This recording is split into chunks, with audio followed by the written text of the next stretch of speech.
Bien-aimés dans le Seigneur, nous ne sommes plus dans les temps où il faut se soucier des choses de ce monde. Nous sommes dans un temps où chaque disciple de Christ doit travailler son esprit, doit travailler son esprit. Les défis sont devant nous. Vous ne les voyez peut-être pas, mais moi je viens comme prophète. Je viens vous dire, dans 20 ans ici, dans 30 ans ici, si nous ne nous révolutionnons pas dans notre spiritualité, l'église de réveil deviendra obsolète.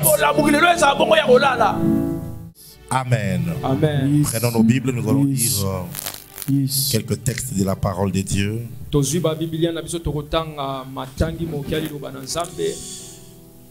J'aurais besoin d'un lecteur, quelqu'un qui pourra avoir la Bible et un micro pour lire facilement. Gloire à Jésus. Gloire à Jésus. Gloire à Jésus. Je vais nous proposer quelques textes de la parole. Et durant toute cette semaine, nous allons beaucoup lire. Je disais que cette semaine, nous allons beaucoup lire.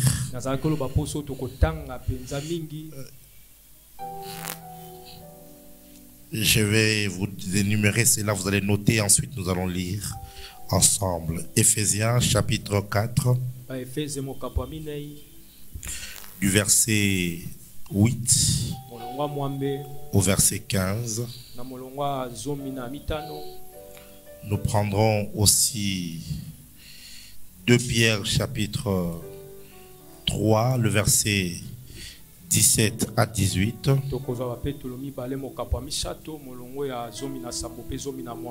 Nous prendrons aussi 1 Thessaloniciens chapitre 4, verset 1.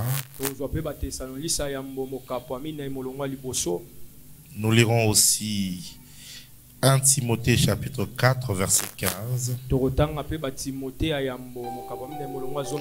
Et nous finirons pour ce soir à lire le texte de Ecclésiaste chapitre 10, le verset 16.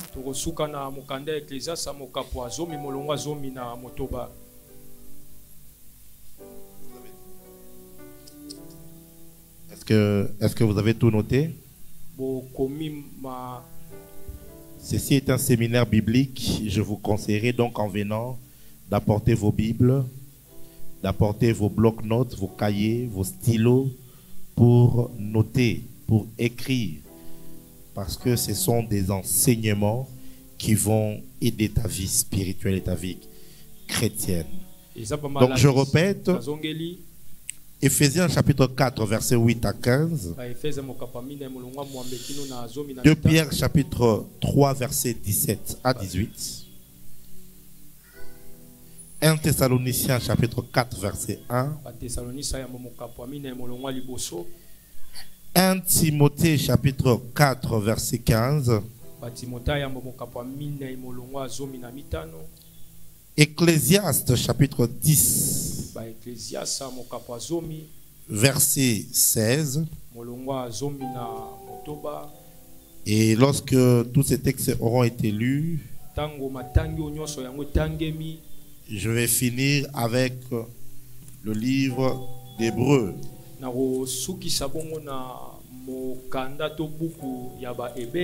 Chapitre 5.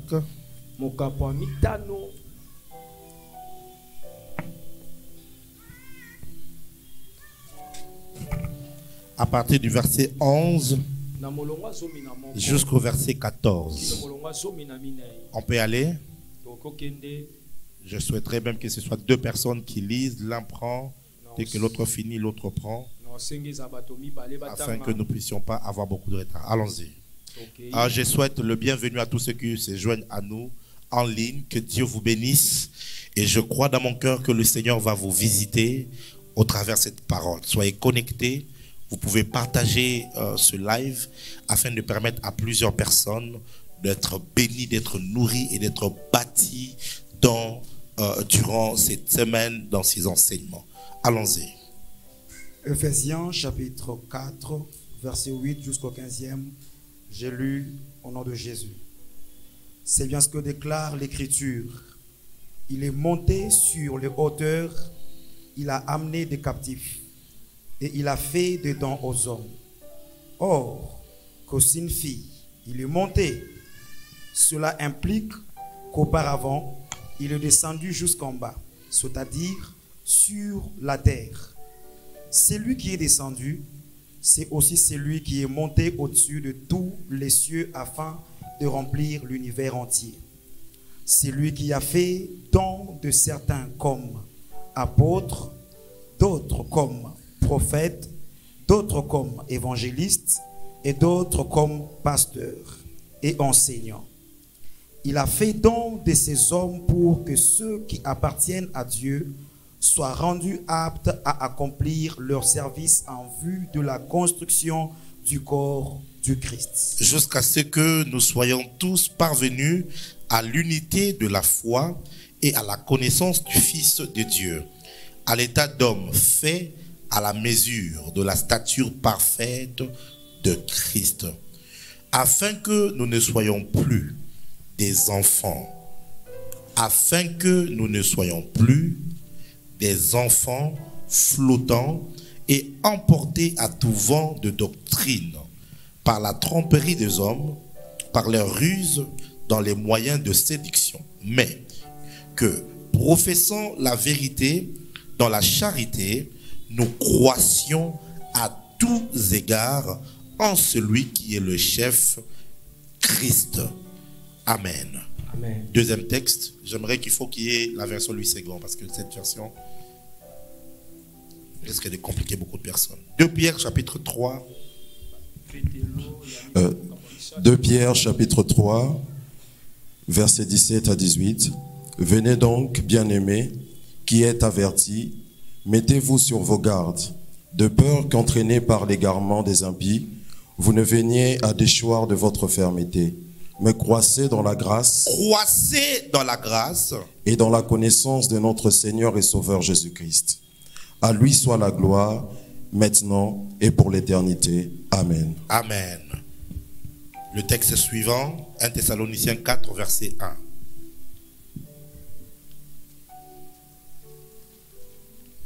« 1 Thessaloniciens chapitre 4, verset 1er.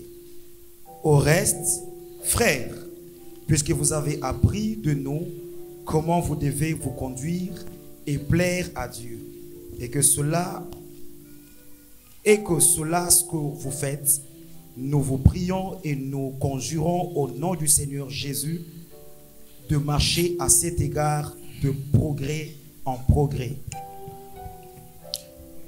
De marcher à cet égard de progrès en progrès. 1 Timothée chapitre 4, le verset 15. Le verset 15, pardon. Occupe-toi de ces choses, donne-toi tout entier à elles, afin que tes progrès soient évidents pour nous, pour tous. Ecclésiaste chapitre 10.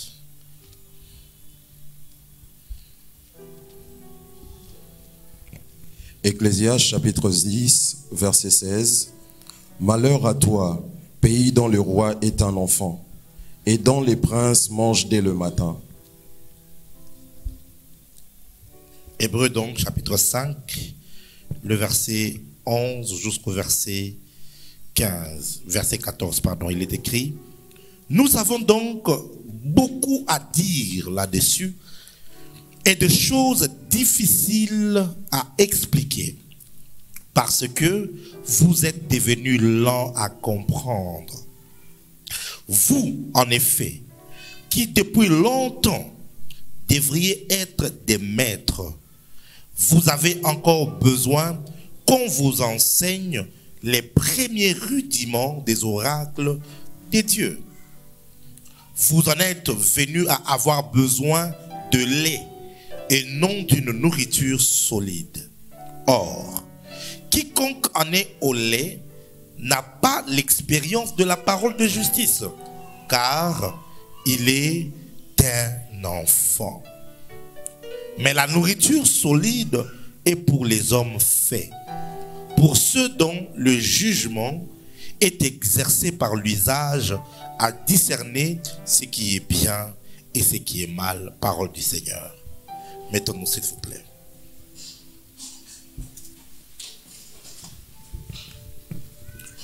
La croissance spirituelle, une nécessité pour l'Église du temps de la fin. J'étais en train de constituer la table de matière et le Saint-Esprit m'a demandé d'arrêter parce que la matière était tellement vaste. Mais nous allons tenter, par la grâce de Dieu, durant les peu de jours qui nous sont donnés, ce soir d'abord à établir le décor en faisant une introduction sur l'état de l'Église, l'état du monde, pardon, et l'état de l'Église. Ce sera le sous-thème principal de cette soirée. Ensuite, si nous avons encore un peu de temps, ce soir toujours, nous essaierons de toucher sur quelques concepts clés. Qui est un homme spirituel.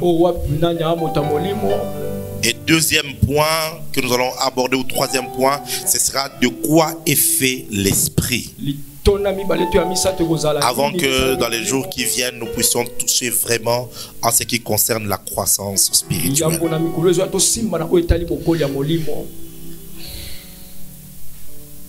La raison d'être de cet enseignement et de pouvoir exposer aux enfants de Dieu les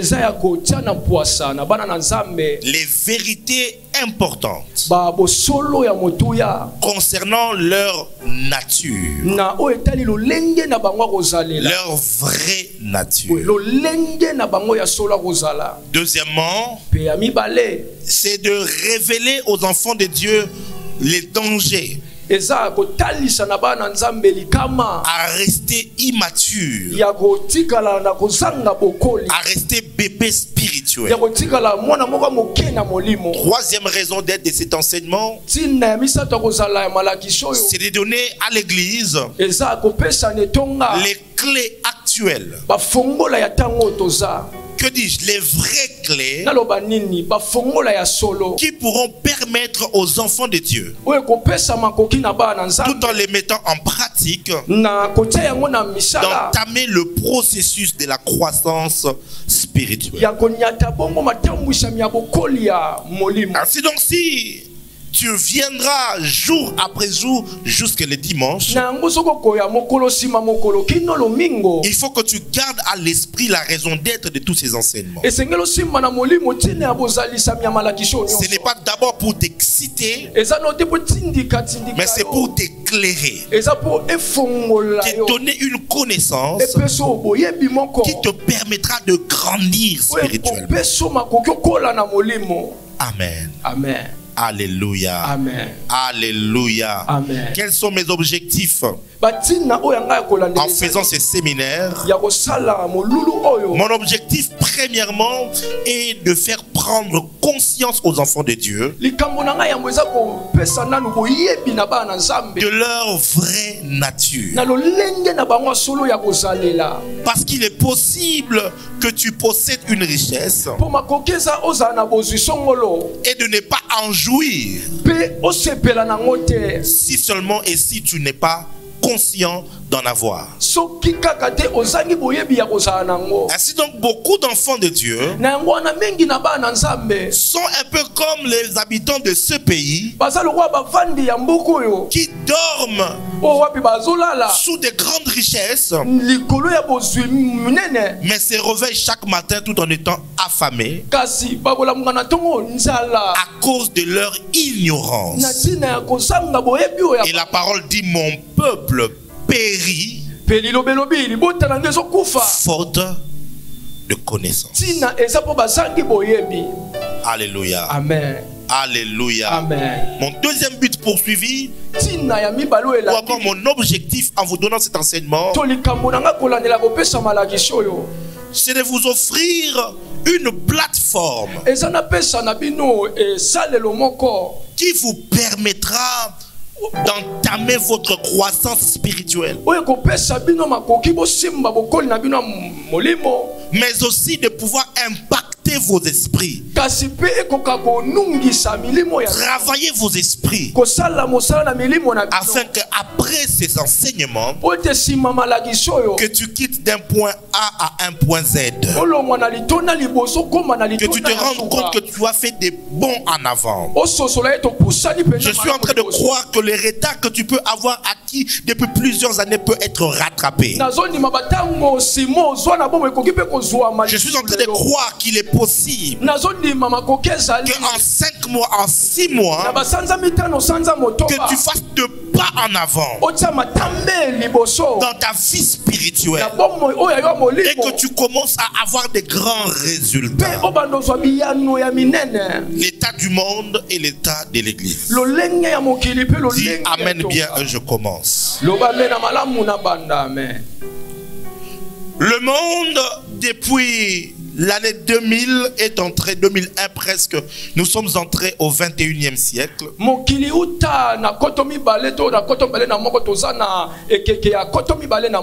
Nous sommes entrés à ce qu'on appelle le 3e millénaire. Et lorsque nous avons traversé l'an 2000, le monde a commencé à subir des grands changements. Le premier grand changement que le monde a connu, c'est l'accès à l'Internet. Avant 2000, l'Internet n'était pas accessible à tout le monde. Mais juste après les années 2000, l'accès à l'Internet a été donné à tout le monde. Et à partir de ce moment-là, nous avons eu des smartphones, des téléphones intelligents. Et on a commencé à voir des progrès inimaginables qui ont été constatés depuis les 23 dernières années.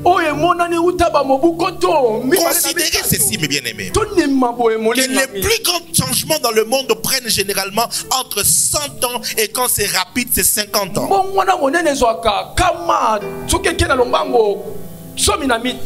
Mais seulement en 23 ans, le monde a fait des bons extraordinaires dans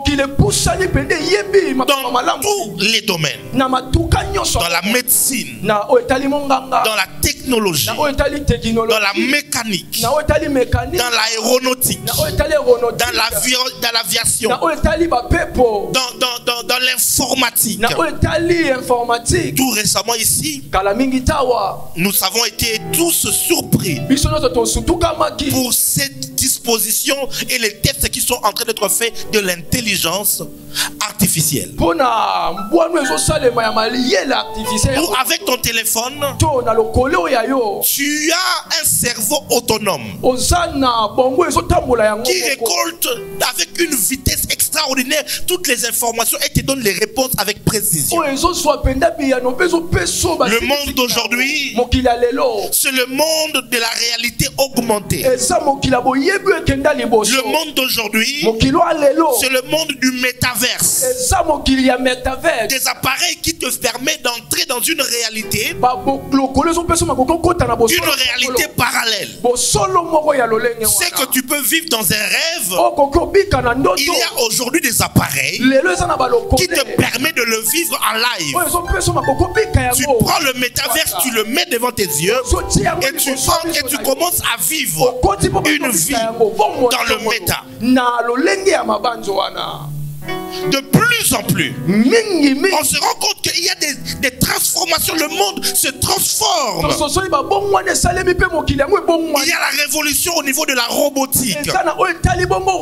Je ne sais pas si vous êtes connectés sur TikTok comme moi, mais on a vu il y a quelques semaines un artiste de chez nous qui a fait une vidéo. Il était en Chine et là, il a passé une commande de McDonald's. Je ne sais pas si vous avez vu la vidéo. Et quand il a passé la commande, partout au monde, il faut un homme avec sa bicyclette ou sa moto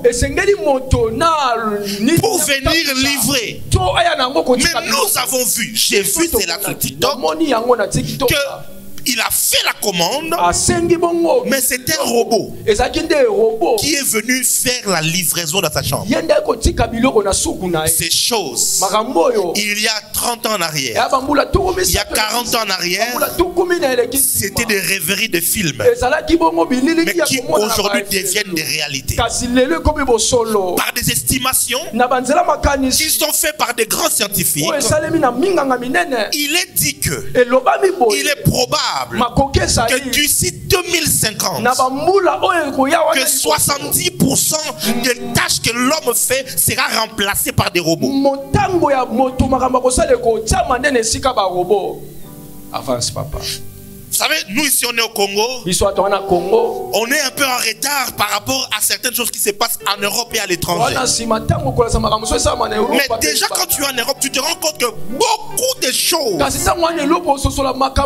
ont été rendues automatiques, ont été comme robotisées. Avec le téléphone, partout où tu vas, tout ce qu'il y a à payer, tout ce qu'il y a à faire, tu passes le téléphone et la machine prend tout. Parce que toutes tes données sont sur Internet.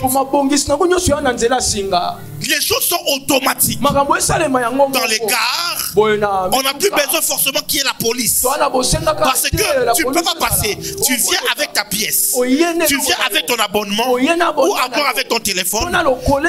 Personne ne te suit, personne ne te surveille.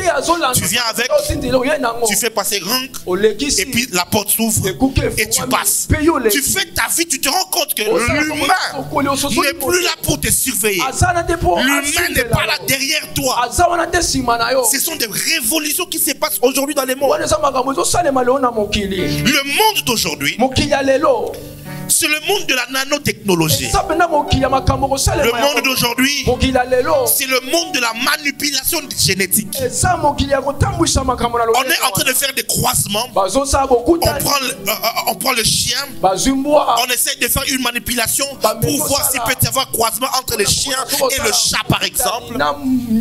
Ces choses, ce ne sont pas des rêves, ce ne sont pas des films. Ça prend déjà place aujourd'hui dans des grands laboratoires. Il y a eu un soupçon qui s'est produit que Covid-19 c'était le résultat d'une échec de laboratoire. Des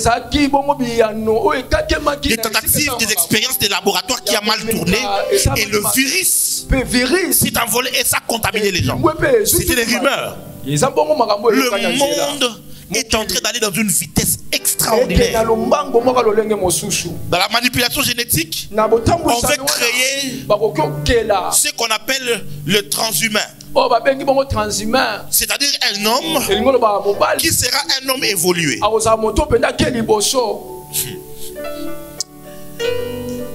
Si vous avez été à l'école, il y a cette théorie qu'on appelle la théorie de Darwin, la théorie de l'évolution. L'homme est venu, je ne sais pas moi de quel autre reptile, et puis finalement il a évolué, devenu un singe, et puis finalement pour devenir un homo, je ne sais pas moi quoi, et puis finalement un homo sapiens.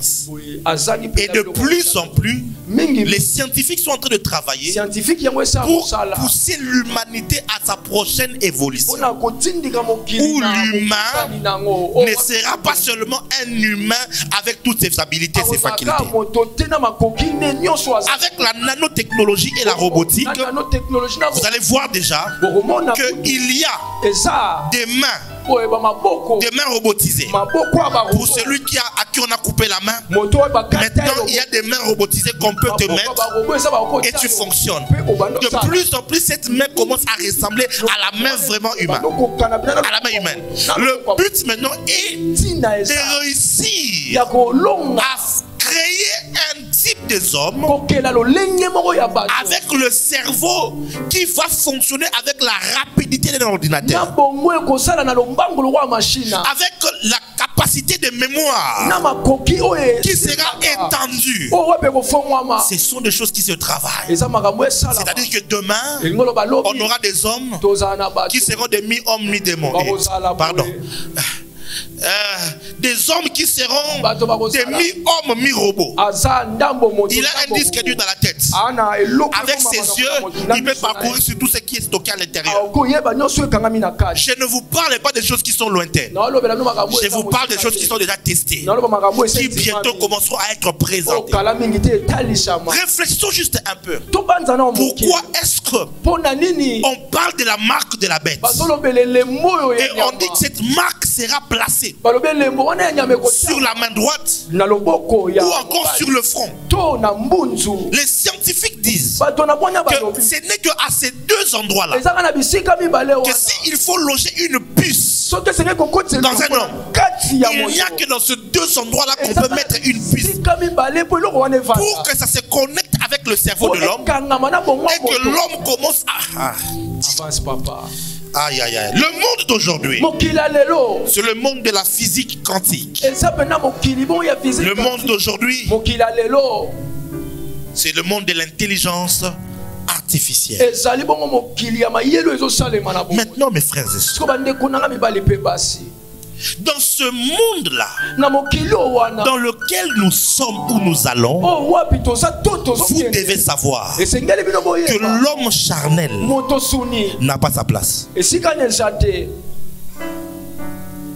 L'homme naturel, ce qu'on appelle l'homme animal, n'a pas sa place. Et l'homme charnel n'a pas sa place non plus. Il est dommage de constater que dans 23 ans, mes fils et filles, le monde a fait des bons plus qu'il ne l'a fait durant plus de 100 ans en arrière. Mais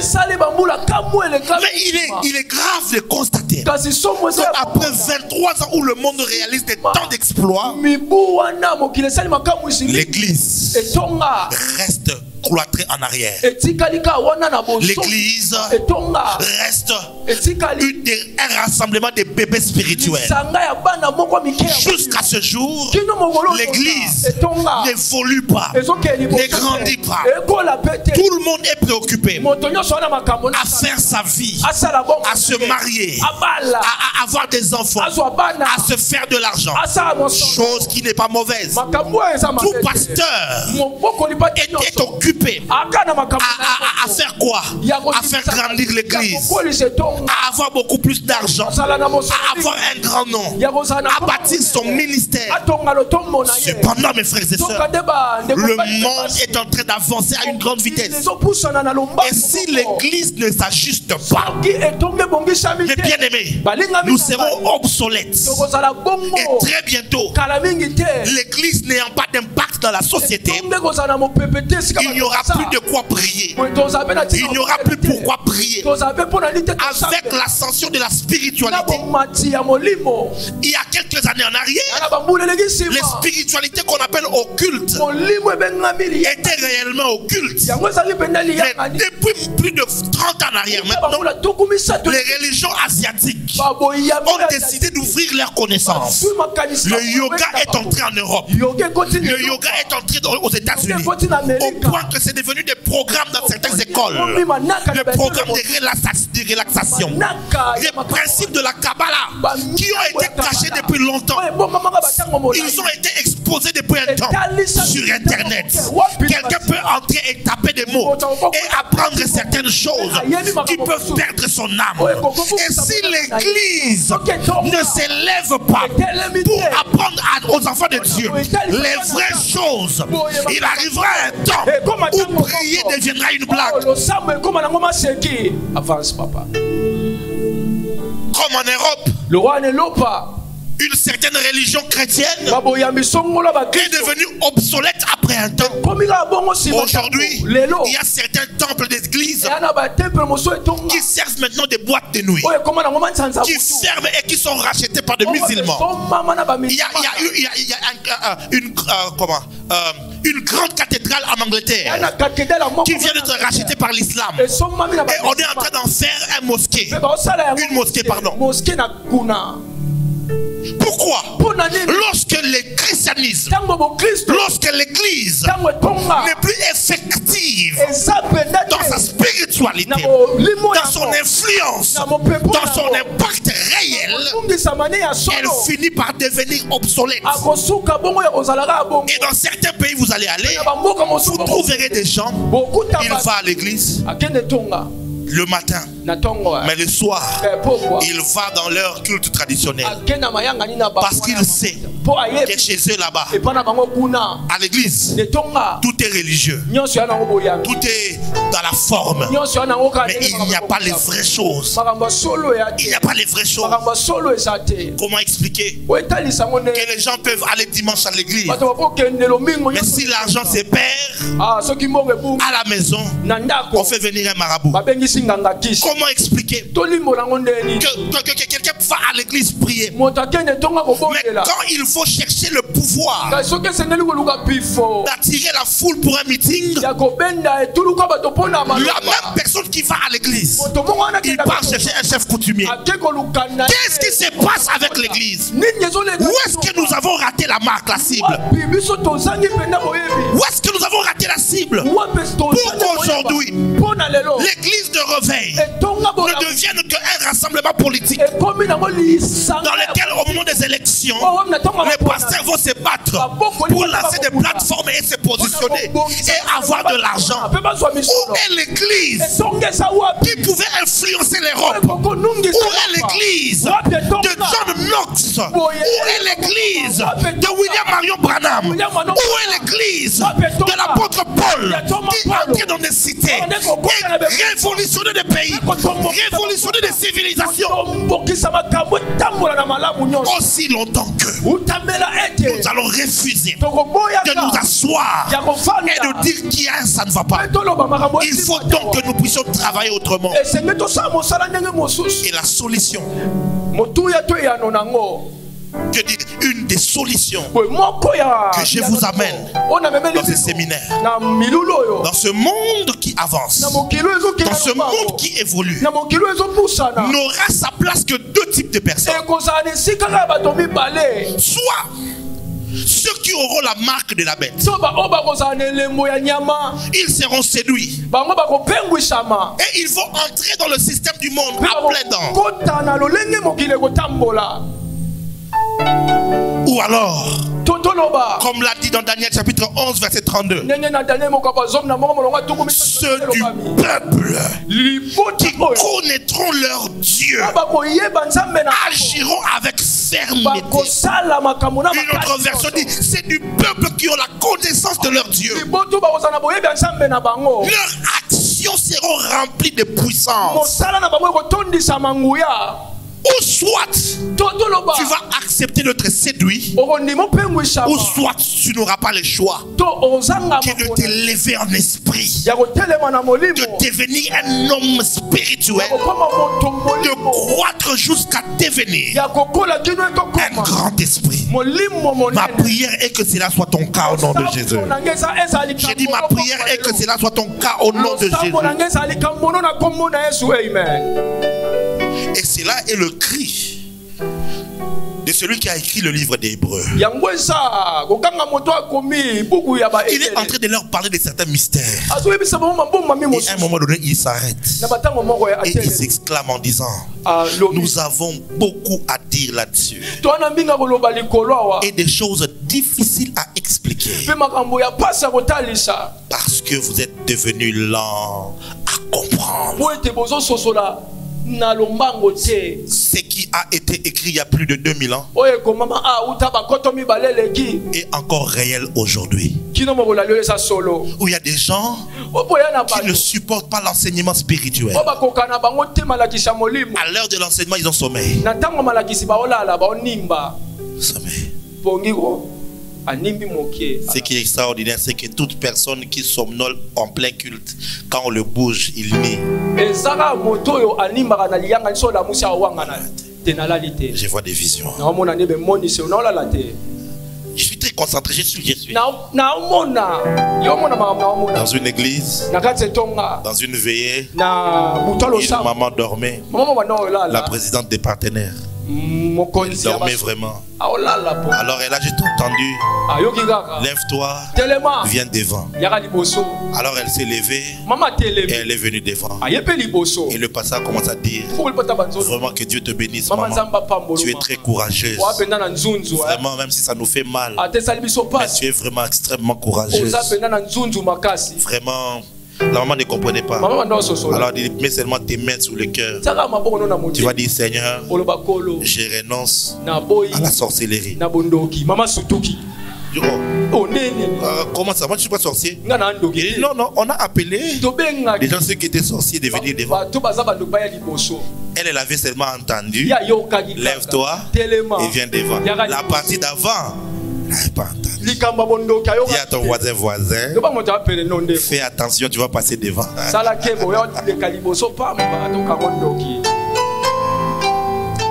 Les chrétiens d'aujourd'hui, en fait, la responsabilité est partagée. Je vais y venir tout à l'heure.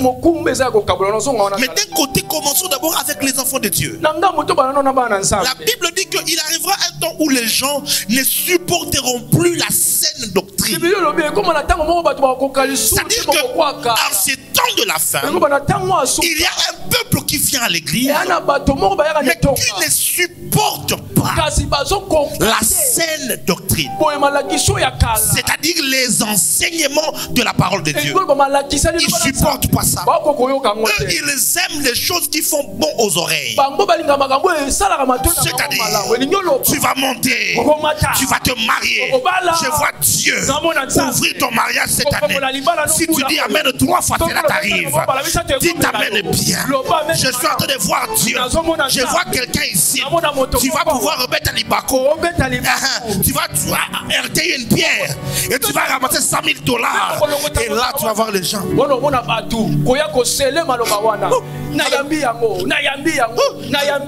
Jésus, ce que tu ressens là, est-ce que c'est le Saint-Esprit? Avance, papa. Ou c'est le Saint-Esprit? Et du coup, le pasteur sait que le jour où il vous parle de la sanctification, l'église va se vider. Alors il change de message. Il vous donne ce que vous aimez. Et comme cela, les gens sont entretenus dans une vie charnelle. Il est temps que tu puisses t'élever spirituellement. Non, dis-moi un amen bien. Il est temps que tu puisses t'élever spirituellement. Mais de l'autre côté aussi, les encadreurs, les conducteurs qui reçoivent les peuples de Dieu, mais qui veulent le maintenir tout en étant bébé. D'un côté, il y a des enfants de Dieu qui ne veulent pas grandir. Mais de l'autre côté, il y a des hommes de Dieu qui ne veulent pas voir les enfants de Dieu grandir. Alors on vous entretient dans des enseignements bébéiques pour vous maintenir dans le bébéisme spirituel. Des petites choses. Viens, tu vas voir des miracles. Prends ton miracle. 3 jours de miracles. 3 jours de tic-au-tac. Viens, je vais te prophétiser. Ligne prophétique. On te prophétise, c'est bien. Quel jour toi aussi tu vas prophétiser pour les autres? J'ai dit, on prie pour toi pour que tu guérisses d'une maladie, c'est bien. Quel jour toi aussi tu prieras pour les autres malades et qu'ils soient guéris? On prie pour toi parce qu'aujourd'hui tu as des attaques la nuit. Quel jour toi aussi les occultistes solotistes iront chercher la prière parce que toi tu les as attaqués.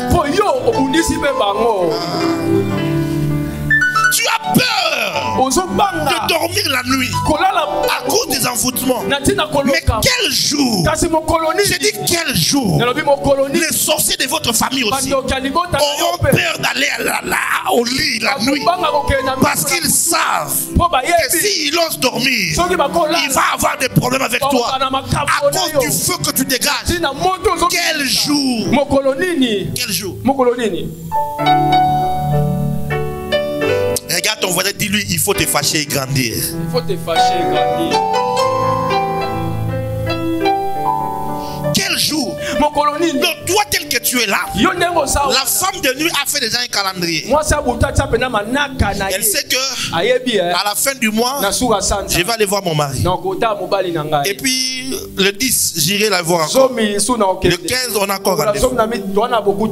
Et ça ne rate pas. Toi-même avant de dormir, tu sens déjà qu'aujourd'hui, elle va venir. Ah, elle est venue. Ah, voilà. La femme de nuit est passée. Quel jour? La femme de nuit aussi ira faire les deuils dans son royaume pour dire cet homme-là, je ne sais plus approcher sa maison. Il est devenu bizarre. Il a quel... Oh mon Dieu, je suis en train de prier que bientôt que la tendance soit renversée et que tu commences à être celui et celle qui mettra le traumatisme dans le monde. Je déclare et je décrète que par les enseignements que tu vas recevoir, ce sera toi qui vas commencer à traumatiser les sorciers. J'ai dit tu vas commencer à traumatiser les occultistes. J'étais à Pointe-Noire et je crois c'était quand, le vendredi si je ne m'abuse. Non, le jeudi. Le jeudi alors que je dormais vers 5 heures. Je sens comme si on a frappé mon genou gauche avec un marteau. J'ai eu une douleur comme pas possible. Et je suis toujours calme pour observer qu'est-ce qui se passe. Je sors de mon sommeil dans une vision dans laquelle j'étais et j'ouvre les yeux. Je regarde à ma gauche. Je vois une vieille dame. Pas en vision, hein. Elle était là, un peu comme à 5 mètres de moi. Et elle était fâchée. Pourquoi tu es venu nous déranger ici? On était bien. Tu es venu détruire nos histoires. Pourquoi tu es venu libérer ces gens ici? Et puis elle a fait ça. Et puis elle a disparu, elle est partie. Et puis j'ai pris mon pied, j'ai touché, j'ai mis par terre, je me suis levé, j'ai commencé à marcher. Il n'y a rien. Le Saint-Esprit est venu et il m'a dit, elle ne t'a pas approché. Elle n'a pas réussi à te toucher. Mais ton esprit qui était en esprit a ressenti ce qu'elle avait l'intention de faire. C'est comme ça que tu as ressenti la douleur. Comme quand tu pries pour les malades et que tu ressens la douleur sur ton corps. Ma prière pour toi est que le jour où tu vas faire le voyage dans ton village, qu'il y ait un traumatisme depuis le chef du village. Tu es venu faire quoi ici? Lorsque Jésus marchait et qu'il entrait dans des villes, la Bible dit les démons le suppliaient pour dire, oh, qu'est-ce que tu es venu faire, fils de Dieu? Es-tu venu nous troubler avant notre temps? Ça veut dire nous savons que notre temps va arriver. Nous sommes destinés au trouble et au tourment. Mais tu es venu le faire avant les temps. Je suis venu dire à quelqu'un, tu vas sortir les gens de la pauvreté dans ta famille avant leur temps. Je ne sais pas à qui je parle. Je dis à quelqu'un, tu vas chasser la sorcellerie avant leur temps dans ta famille. Ils avaient fait un contrat de 100 ans, mais toi tu es apparu à la 65e année. Et ils commencent à dire, mais contrat dans le silité. Le contrat n'est pas encore fini. Mais qu'est-ce qui se passe? Pourquoi tu viens? Bien-aimé, grandis. J'ai J'ai une soif dans mon cœur. J'ai un fardeau dans mon cœur. C'est que la tendance soit renversée. Que l'église ne paraisse plus faible face au monde. Bien-aimé, il est anormal que les inventeurs ne soient catégorisés que parmi les occultistes. Il est anormal que les grands modélistes ne soient que parmi les homosexuels. Il est anormal que les grands artistes ne soient que ceux qui sont dans le fétichisme. Où est le Dieu de Daniel? Où est le Dieu de Joseph? Où est le Dieu d'Esther?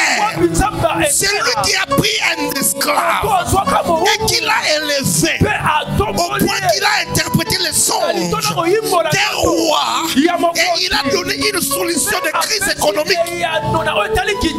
Une solution économique, mes bien-aimés. La loi de l'épargne, c'est une loi que Joseph a établie et a introduite. La révolution de l'épargne, ça vient de la Bible. C'est un enfant de l'Alliance qui a proposé une solution. Le Congo est en train de souffrir. Il y a des crises à gauche et à droite. Où sont les fils de la lumière qui peuvent venir avec des solutions? Le Dieu de Daniel, il était parmi les sorciers, les satrapes, les mages, les astrologues. La Bible dit on a jaugé son esprit. On a trouvé qu'il était 10 fois supérieur. Il y avait des lumières de Dieu dans son esprit. Le roi a fait un songe. Le roi a oublié les songes. Et aucun sorcier n'avait la capacité d'entrer dans son esprit pour voir les songes. Mais Daniel, il savait quoi faire. Il savait comment contacter son Dieu.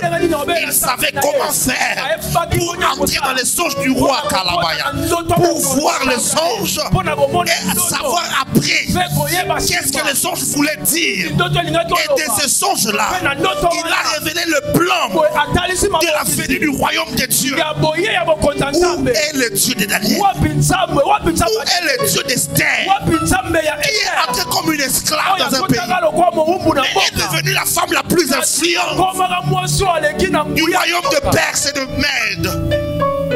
Elle était la reine.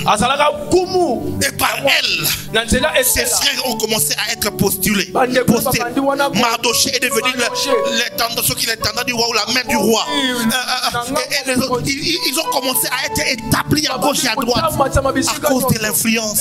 Non, non. Toi, tu viens à l'église malgré tous les défis qu'il y a à l'extérieur, tout ce qui te tracasse. Je vais m'habiller, je vais acheter un téléphone, je vais manger. C'est tout ça, écoutez-moi. En réalité, dans l'homme, c'est l'esprit. Bien-aimé dans le Seigneur, nous ne sommes plus dans les temps où il faut se soucier des choses de ce monde. Nous sommes dans un temps où chaque disciple de Christ doit travailler son esprit. Doit travailler son esprit. Les défis sont devant nous. Vous ne les voyez peut-être pas. Mais moi, je viens comme prophète. Je viens vous dire, dans 20 ans ici, dans 30 ans ici, si nous ne nous révolutionnons pas dans notre spiritualité, l'église de réveil deviendra obsolète.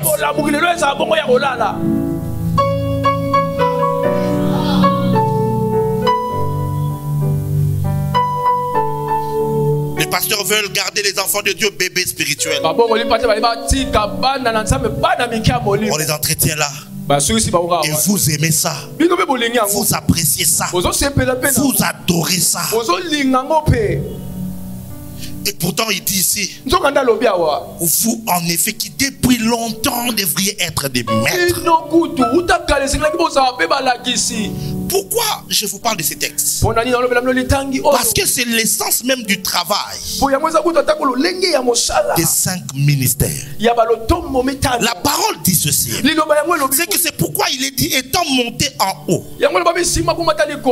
il a emmené des captifs. C'est-à-dire que les 5 ministères est le résultat d'un travail accompli par le Seigneur Jésus-Christ. La Bible dit ceci. Or, que signifie il est monté? Sinon qu'il est aussi descendu dans les régions inférieures de la terre. C'est-à-dire que le maître, notre Seigneur, il a fait un travail.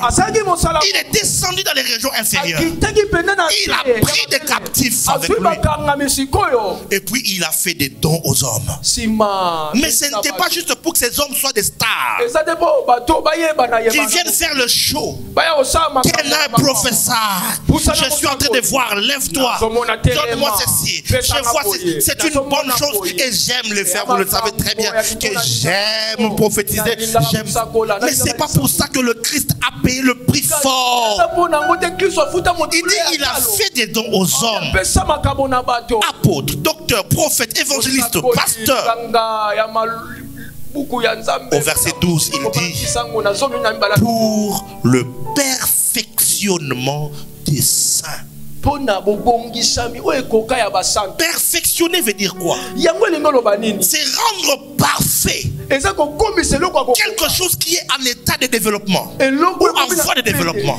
C'est-à-dire quoi?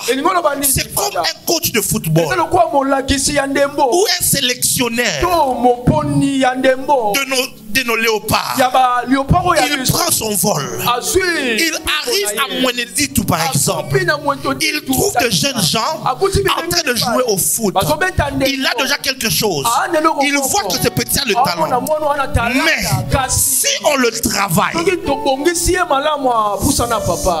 on le travaille comme il se doit, il peut sortir quelque chose de... Imaginez en un seul instant que Mbalambuta Biscotte, dès son enfance, il était dans l'école de foot de Barcelone. Imaginez, comment on l'appelle encore, Room. Imaginez qu'à 5 ans, il était déjà à l'école de foot de Real de Madrid. Vous pensez qu'il allait avoir une carrière pour jouer local ou aller jouer en Turquie? Le talent était là, mais le talent n'a pas été perfectionné. C'est-à-dire quoi? Quand tu deviens enfant de Dieu, ton esprit est une mine d'or. Mine d'or, et d'ailleurs, mine d'or serait sous-estimé ou sous-estimé largement ce que ton esprit représente. Je vais t'en parler si Dieu le veut même aujourd'hui. Ton esprit est une mine d'or.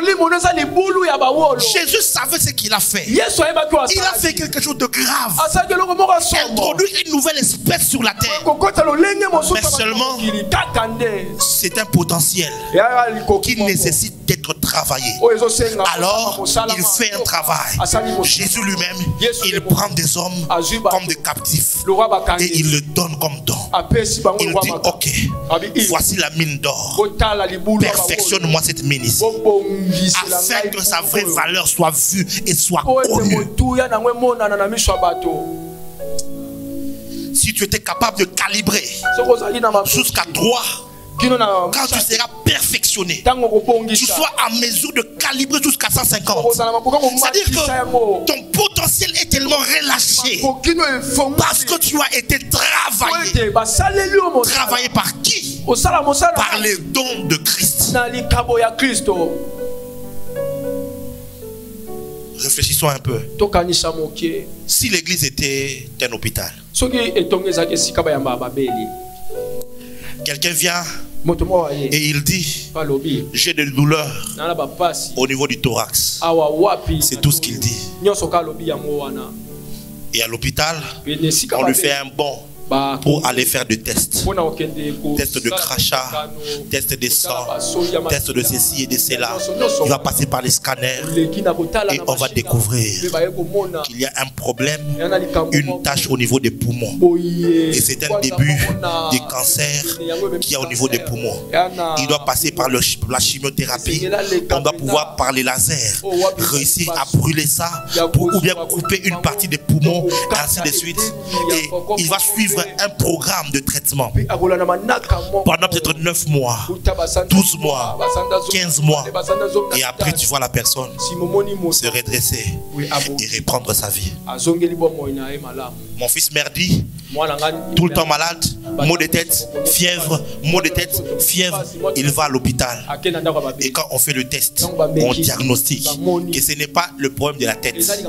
Parce que quelquefois, la cause peut être ailleurs, mais les symptômes peuvent se manifester ailleurs. Mais l'hôpital est capable de voir avec précision que la cause de tes maux de tête et de tes fièvres, c'est qu'il y a l'hernie qui est là, qui doit être enlevée. Il passe par l'opération, il va passer par un temps de convalescence et après il reprend sa vie. Si l'hôpital est capable de diagnostiquer le problème, de donner le traitement nécessaire et de voir l'amélioration des conditions de cette personne, que fait l'église? Quand les gens viennent à l'église, sont-ils diagnostiqués? Sont-ils traités? Est-ce qu'ils reçoivent le traitement nécessaire, le traitement qu'il faut? Et est-ce qu'ils guérissent après? Si l'église était une école, que dire, une université, quelqu'un a fait la biochimie à l'école, ses cours principaux, c'est la chimie, la biologie, la physique, les maths. Et puis à l'université, il décide de faire l'économie. Une branche totalement différente. Mais une année, 2 ans, 3 ans, il a un diplôme de graduat. Et il y a des opérations économiques qu'il commence à maîtriser. Il ajoute encore une année, 2 ans, après 5 ans, il devient un économiste. Un économiste avec une connaissance, un bagage. On peut l'engager dans une banque. Quelqu'un a étudié les lettres. Il a fait, comment on appelle ça, les littératures latin philo. À l'école, à l'université, il décide de faire la médecine. Très dur. Il doit se donner dans les mathématiques. Il étudie, préparatoire. Et puis il va. Après 7 ans, cette personne est capable de prendre un corps humain, de l'ouvrir, de voir la maladie, d'enlever, de fermer.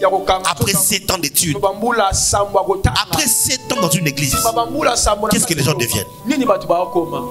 Depuis que tu es chrétien, ça fait combien d'années? Ça fait 10 ans. Ça fait 15 ans que tu fréquentes des assemblées.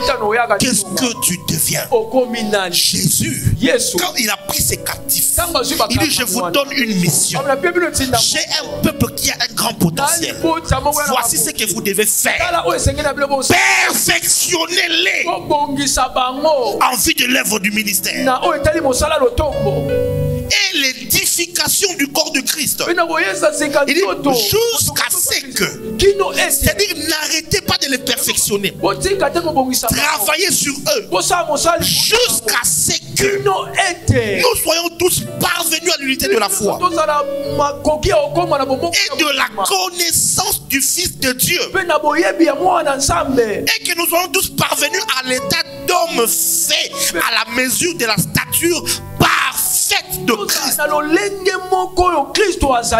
C'est-à-dire quoi? L'état d'homme fait, c'est l'état de l'homme spirituel mature. C'est l'état de l'homme spirituel qui a atteint son plein potentiel. Et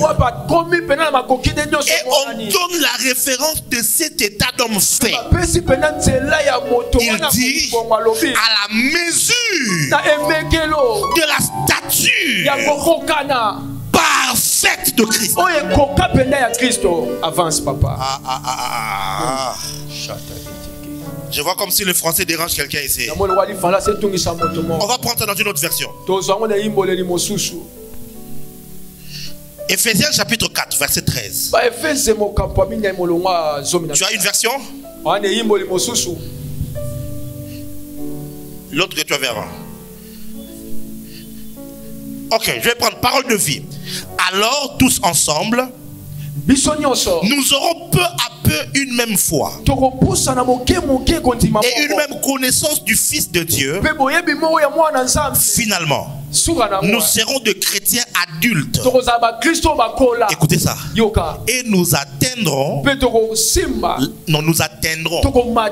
la taille parfaite de Christ.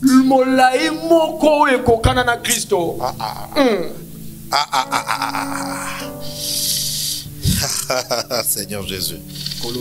Seigneur Jésus-Christ. Seigneur Jésus-Christ. Je vais prendre pour vous la Bible amplifiée. Il dit ceci. Until we all reach oneness in the faith and in the knowledge of the Son of God, growing spiritually to become a mature believer, reaching to the measure of the fullness of Christ, manifesting his spiritual completeness and exercising our spiritual gift in unity. J'étais en train de parler en langue. My God. Il dit ceci. Jusqu'à ce que nous atteignions une unité de foi et dans la connaissance du Fils de Dieu, grandissant spirituellement pour devenir des chrétiens ou des croyants matures, en atteignant la mesure de la plénitude de Christ, manifestant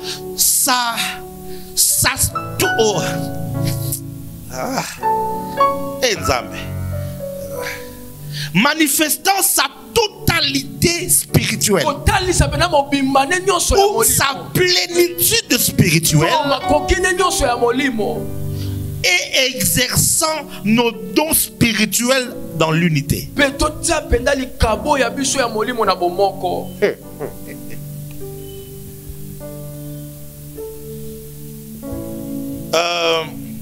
Frère, viens. Viens. Approche. Monte jusqu'ici. N'aie pas peur, c'est un exemple. On ne va pas prier pour toi. Ok. Le frère Yannick, viens s'il te plaît.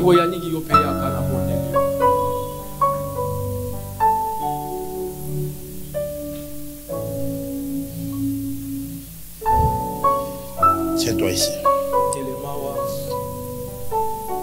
Tiens-toi là. Ok, regardez-vous. Ok. Il dit ceci. Jusqu'à ce que nous atteignions la stature parfaite de Christ. On l'a lu dans deux autres versions. C'est-à-dire quoi? Admettons que Christ est ici.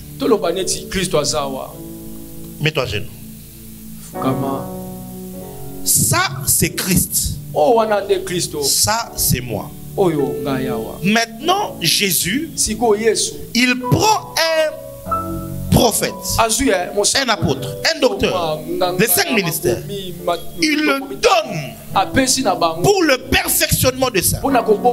Il commence à se perfectionner. Il commence à monter dans l'unité de la foi. Il commence à monter dans quoi? Édification, en étant le corps de Christ, dans la connaissance du Fils de Dieu, jusqu'à ce que ok. Le jusqu'à ce que c'est l'objectif final. Ok. C'est-à-dire quoi? La vie chrétienne, c'est un voyage ascendant. C'est un voyage d'ascension. La vie chrétienne, c'est un voyage qui commence en étant petit comme une sémence, mais qui doit grandir. Il n'y a pas de vie chrétienne s'il n'y a pas croissance. Il n'y a pas de vie chrétienne si la sémence de Dieu en toi ne grandit pas. Alléluia. Amen. Le premier Adam a échoué parce que lui, il a été créé directement adulte. Mais le second Adam, qui a réussi, il a commencé petit. Il a commencé bébé. Il s'est élevé comme une faible plante. Il a grandi et jusqu'à devenir ce qu'il est. De même aussi, tout enfant de Dieu qui croit au Seigneur Jésus, tu commences à être petit. Pardon là. À ce niveau ici, les sorciers peuvent monter sur toi.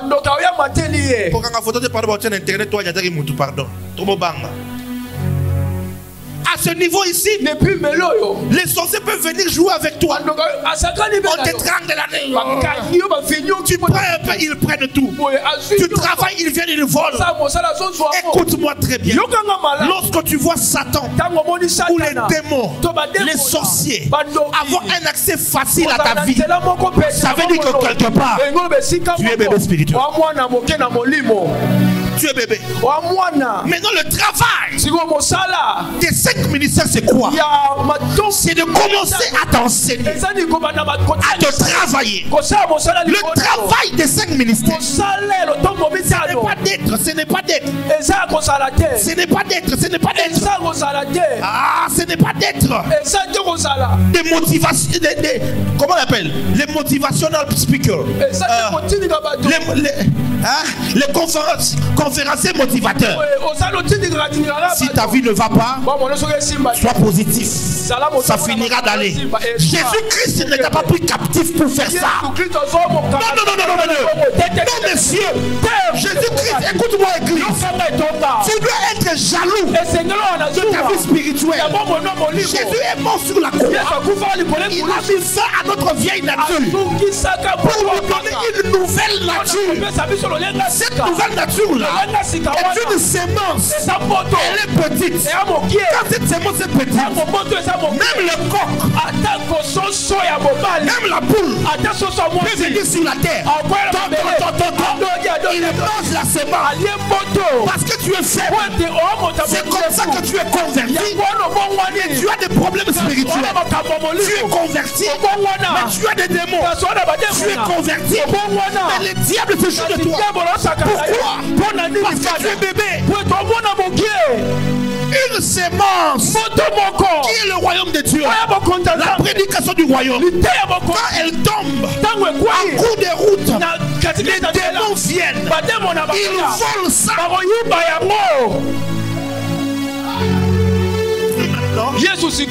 Lui c'est Jésus. Lui maintenant c'est Jésus. Je préfère que ce soit lui. Comme ça, si on va créer des problèmes, qu'on lui crée des problèmes. Appelez-les Jésus. Jésus. Maintenant Jésus, il est ici. Lui ne peut plus descendre là-bas. Lui ne peut plus faire ce travail. Il ne peut plus prendre un esprit. Pourquoi? Parce que lui il a fait un plus grand travail. Il est allé dans les profondeurs de la terre. Il a pris des esprits. Il les a pris comme des captifs. Ils ont assisté à son conseil.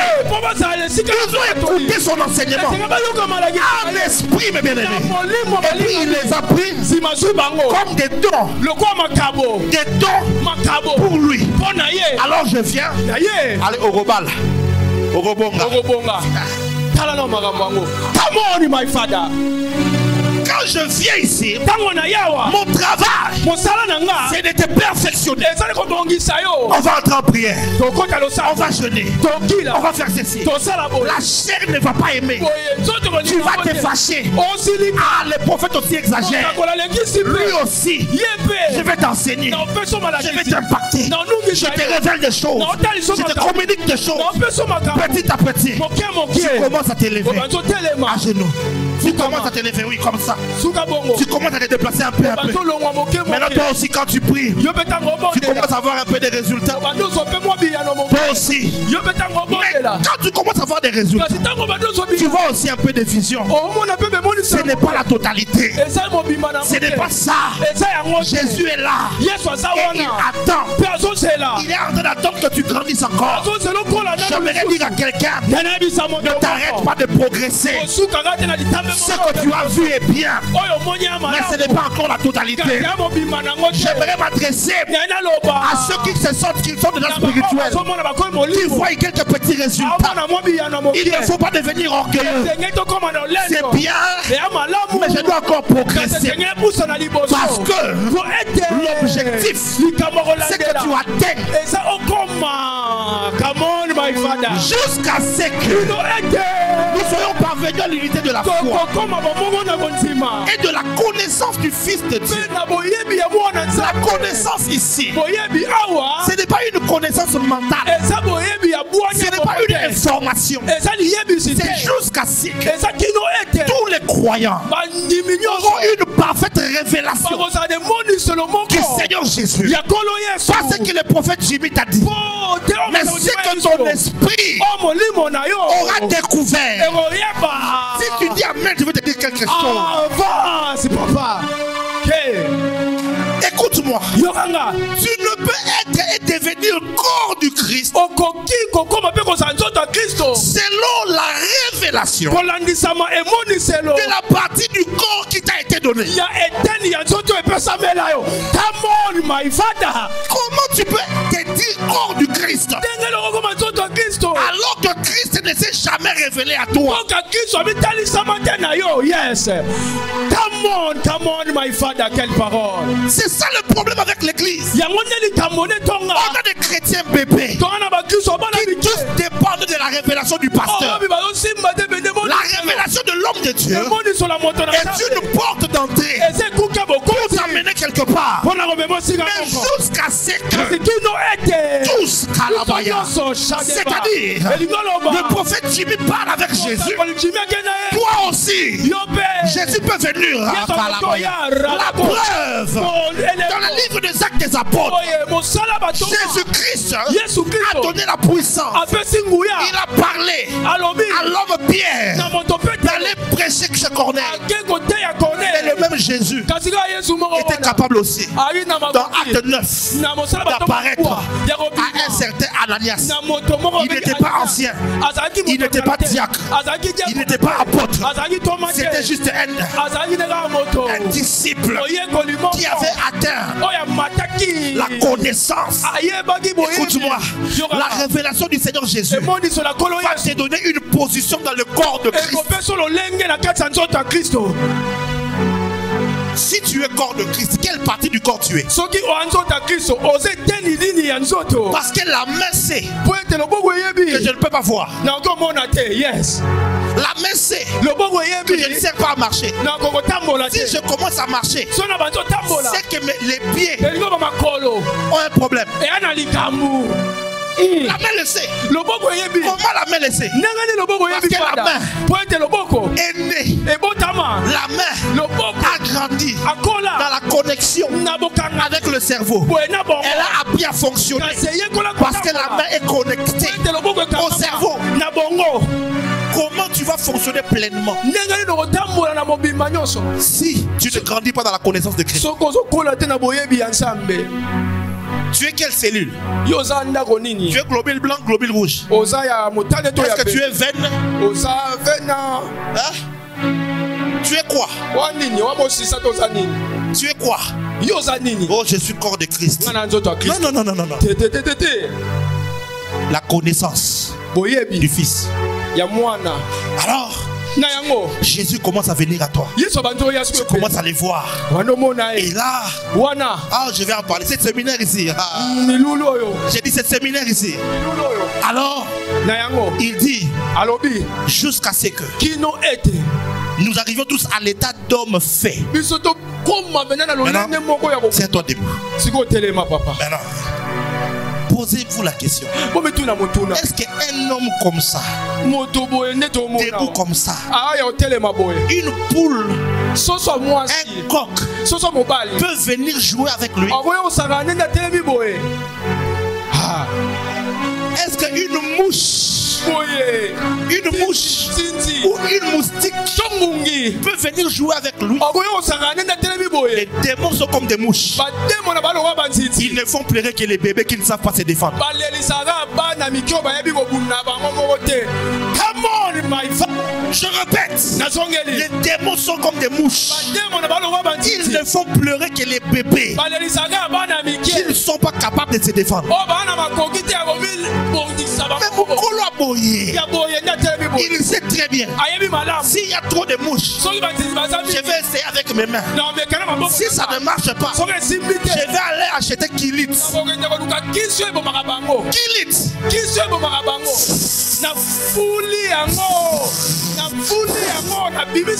Et les mouches vont fuir parce qu'il est capable de se défendre. Je vous écris, jeunes gens, parce que vous avez vaincu.